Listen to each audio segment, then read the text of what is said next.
Let's go to Tom Piotrowski over at CommSec. Good morning again, Tom. How are we looking today?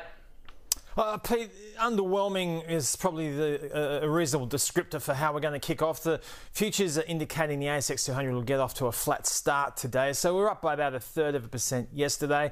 Wall Street, I suppose there were some highlights. They weren't necessarily revealed in the way the markets moved ahead. The NASDAQ was up by 1/4%, and the Dow and the S&P 500 were each just in positive territory. The S&P 500 distinguished itself by just flirting with the 5,000 mark, a new line in the sand for that index. So that's in historic territory. But other than that, it really came down to corporate earnings. Ralph Lauren, I know that's a favoured brand of yours, Pete, up 17%.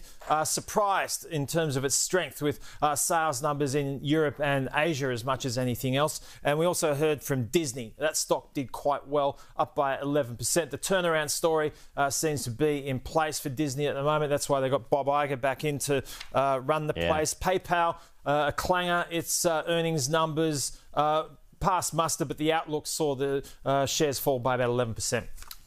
Didn't you buy a Ralph Lauren polo when you were younger, Tom, and pop the collar like all the cool kids do? Look, Pete, of course, I've got, container loads of polo shirts that...